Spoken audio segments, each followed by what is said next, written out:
What's up everyone, the Colorado Cook here again, and today we're going to go over how I made some incredible smoked and sous vide beef back ribs.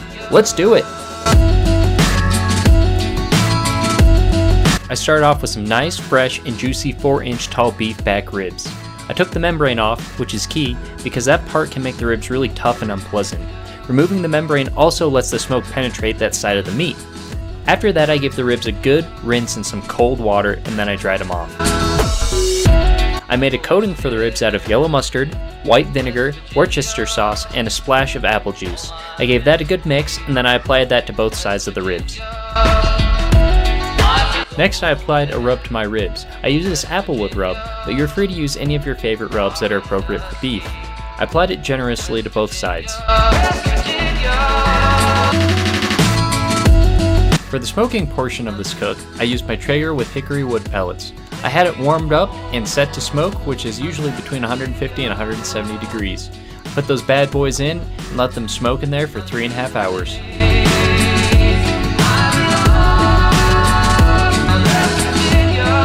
After 3 hours, I pulled them out of the smoker, and here's what they look like. They turned a beautiful mahogany red. Now you guys might want to brace yourself for these special effects. So I hatched the idea while sous videing that I wanted to add beer to one of them to see which one I liked better. So I put them each in their own bags, and then to one bag I added 3/4 a cup of beer with those ribs. After that, I sealed them up and then double bagged them so there'd be no chance of leaks.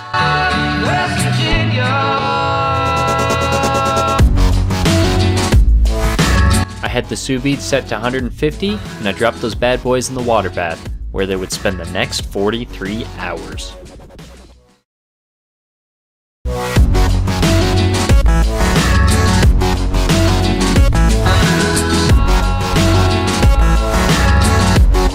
After 43 hours, I cut them out of their bags and they smelled absolutely magical.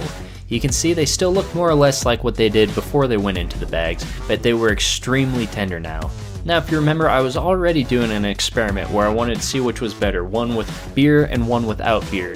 Well, I wanted to do another experiment on top of that experiment. I added barbecue sauce to half of each rack to see which was better. I wanted to see if I liked the dry rub just by itself better, or if I liked a seared barbecue sauce on top of that.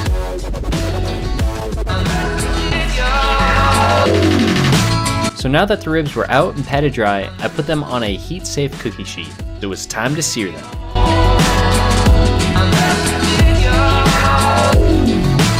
I used the Benzomatic TS8000 high-intensity blowtorch. I seared both sides of the meat to give them a crisp outside crust. This also caramelized the barbecue sauce, which gave the ribs a very classic and traditional barbecue taste and texture.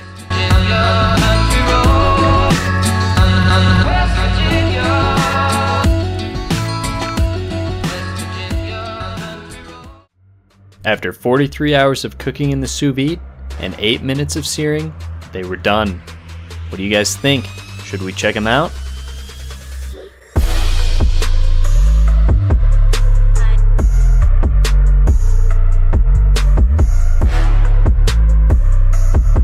Hands down, these are the best ribs I have ever made.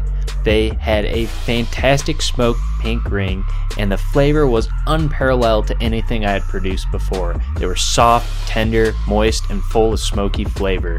But I'm sure you're wondering about the experiments. Between the beer and the non-beer, they were super similar, but my family and I preferred the one with no beer, as you can taste more of the beefy flavor. As for the competition between the barbecue sauce and just the dry rub, totally the sauce. Once the sear hit the sauce, it created an unforgettable, caramelized barbecue taste that I just couldn't get enough of. So there you have it, the best ribs I've ever produced. If you're curious about any of the equipment you saw in today's episode, you can check out the description. I included an Amazon link to everything I use. As always, I'm the Colorado Cook. Thanks for watching everyone, and please subscribe. I have tons more experiments and videos on the way.